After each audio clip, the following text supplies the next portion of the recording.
Hello and welcome to our Henry County 4-H Club Officer Training. This training is for Vice Presidents. I'm Stacy Foy. I'm your County 4-H agent. And today we're just going to go over some of your Vice Presidential responsibilities. So thank you for being here. I want to congratulate you on being elected as Vice President of your club. This is a big honor, and it does carry with it some responsibilities that we want to make sure that you understand so that you can go forth and do your job to the best of your ability. But congratulations, that's a big honor. So I'm going to share your Vice President's Handbook. I have made this a digital copy this year that is fillable. You'll also be able to get a paper copy if you wanted to, but if if you're handy with a tablet or a laptop, then you can keep this completely digital and just fill it in. So here's your Vice President's Guide. There's a place to put your name. Skipping on down here to page 3 are your Vice President's responsibilities. So each month at each meeting, you're responsible for asking different 4-H members to lead the American and 4-H pledges. We'll need someone to read a poem and a thought for the day. Now, we want to have different people to do these at each meeting, and we do not want any of our officers to lead pledges, read poems, or give thoughts of the day. Your officers already have enough responsibilities. These are some things that some of your 4-H members that want to be part of the meetings can do, and that will be helpful to them, okay? So for each meeting, once again, we need someone to lead the American Pledge or the Pledge of Allegiance and the 4-H Pledge, 2 different people for those. You need another person to read a poem and then another person to do the thought for the day, okay? Don't ask officers to do this. They all have jobs. Ask someone that maybe wanted to be elected an officer and didn't get that opportunity.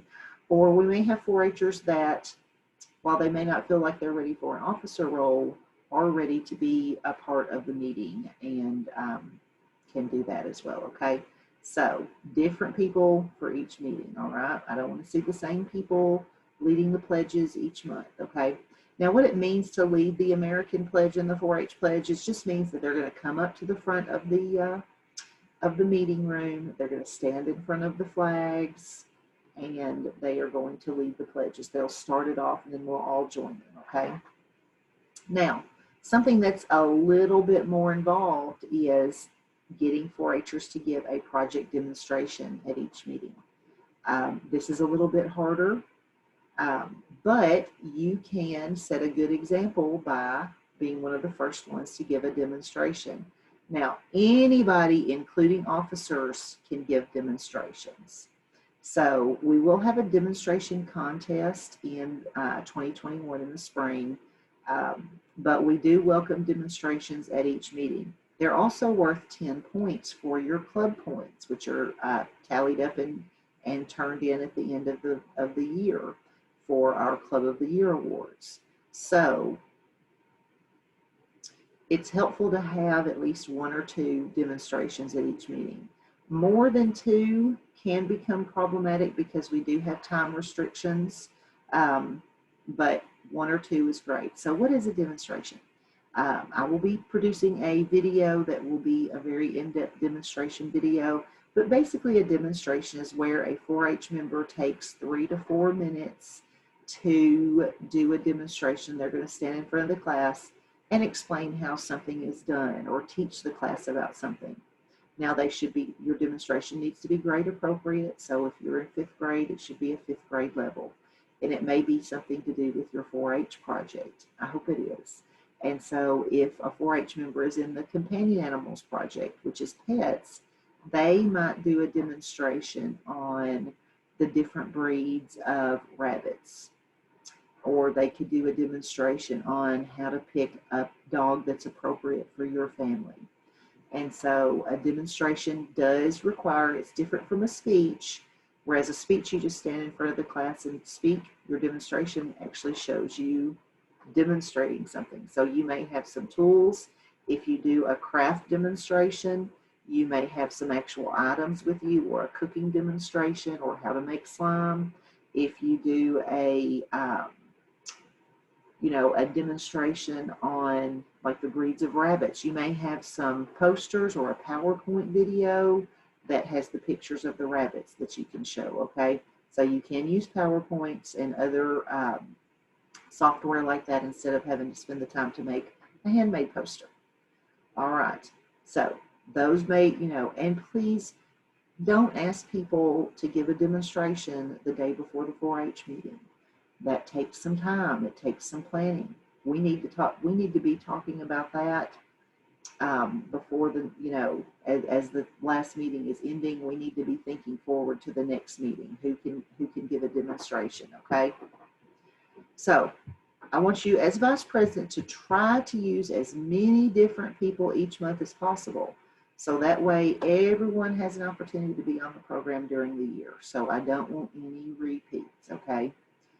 Now, additionally, if the president is unable to attend the meeting, it will be your job to take over and conduct the meeting, okay? It would not hurt for you to watch the president's training as well. It's not a very long video, and that way you are ready, fully ready to assume the position if the president maybe had a trip to go to or was sick the day of the meeting, okay? And don't forget, I also would like for you to participate in the monthly contest. Our officers are role models for our 4-H clubs. So I want you to have an upbeat attitude. I want you to be an encourager. I want you to think of everyone in your classroom and not just your friends to be able to do this stuff. And you know, a big part of being a role model is participating in the monthly contests as well. Okay, so I know that sometimes things happen.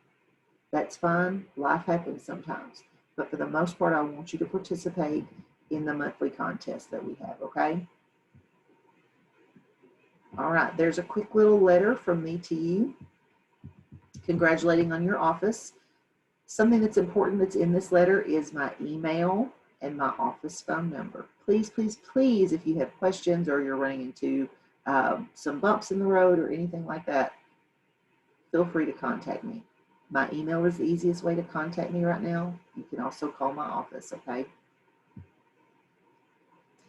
I have made a meeting job list for you before each meeting begins. You should have this filled out. You will want to share who's leading the Pledge of Allegiance and the 4-H pledge with your president.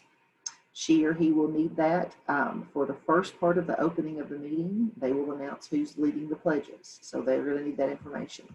There's a place for you to write who's going to give the thought for the day, who's going to read the poem, and your 2 demonstrations, okay? So, timeliness. Once again, I don't want you to do anything right before the 4-H meeting. So ask your pledge leaders at least the day before your meeting to lead the pledge, okay? That will give them time to prepare for that. Thoughts for the day and poems need about 3 days before the meeting. You do have some thoughts for the day in the back of your book. Now, something that I want you to remember. If you ask someone to give the thought for the day, it's not as simple as them coming up and you handing them your book and then reading one that they just picked. I want this to be thoughtful. I want them to be prepared. And what they should have done ahead of time is picked a thought for the day, either out of your book or from somewhere else. You know, you can search the internet for thoughts of the day. They will have it written down on a piece of paper and they will have read over it so that they will read it fluidly and smoothly, and that they are not going to stumble over the pronunciation of any words, okay? So giving them some time before their meeting to do that will allow them to be ready to go and prepared. And it will help our meeting to run smoothly as well, too. Now, a poem can be, you know, there's all kinds of poems out there. It doesn't need to be a big, long poem, but it can come from a book of poetry. It can come from the internet. It can be about any subject. A lot of times poems are going to reflect the time of the year or maybe an upcoming holiday or season. There are 4-H poems out there, or it may just be a funny poem that somebody thought would be neat to share with the class, okay? But once again, they need time to be able to, you need to let them know that you expect them to be going over that poem and reading over it so that it flows smoothly and they pronounce all the words correctly. Okay, and that's something that you can help them with as well. Now, demonstrations, you want to give people some time to plan that out. Okay, they do take time to prepare. Something I don't want to see, Vice Presidents, is I do not want to see demonstrations on like, this is how you tie a shoe. We're all at least fourth graders, okay? That is a basic concept that is not age appropriate for us. I also don't want to see any, this is how I fold an airplane, okay? Can you do an excellent airplane folding or paper folding demonstration? Yes, you can. But when I see a 4-H'er come in and do a demonstration on a paper airplane, that tells me one thing, and that's that they were not prepared. And they just thought of something at the last minute, okay? So if someone wants to do a folded, how to fold a paper airplane, they can do one, but it needs to be researched. You could do tests for different types of airplanes, different techniques for folding them, and their how aerodynamic they are, or which one flies the fastest, or which one is the slowest. Those types of demonstrations would be appropriate, okay? But I don't want to see things that prove to me that we have not taken our time to get this done, okay?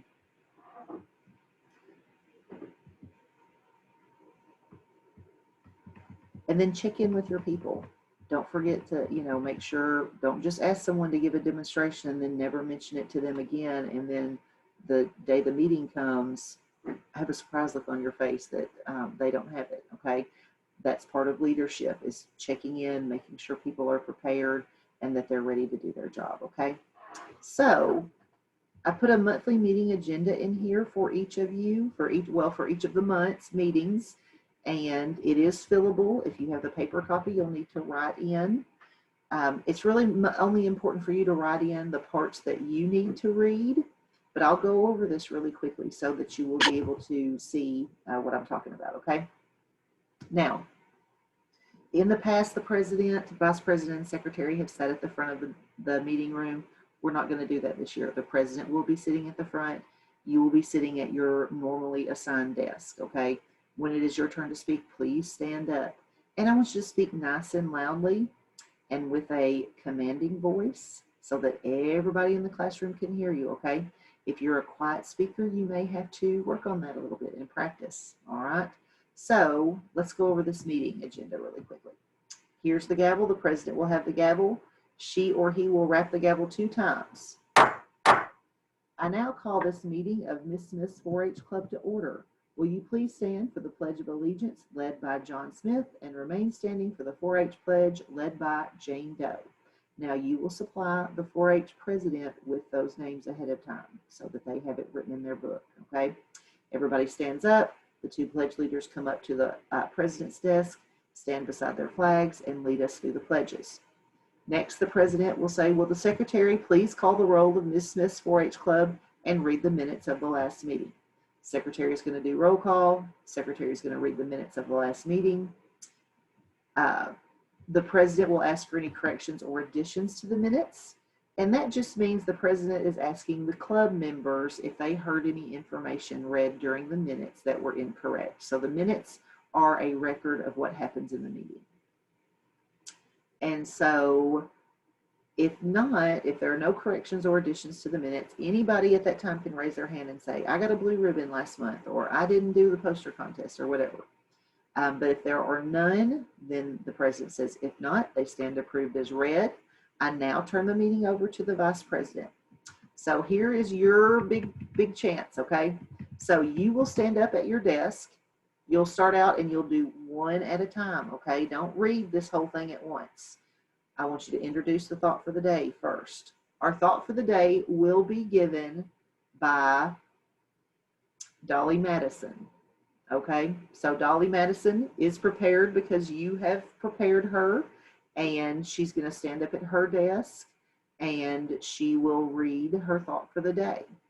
Dolly's going to sit down. Now you will stand up again and say, our poem will be read by and then George Washington. Okay, so George Washington, being prepared because you have prepared him, will stand up with his poem that he has gotten from, that he has in a book. It could be, he could be holding a book or he could be holding a piece of paper, but he'll read his poem off. Then you'll introduce the person that's giving a demonstration. If you have two people, you'll do that twice. Okay, so let each person go and then introduce the next person. All right. Then your president's going to ask for old business and then new business, and then the meeting is adjourned. Okay. So those are your responsibilities. You can see in the rest of the book, there's a meeting job list for each month and a monthly agenda.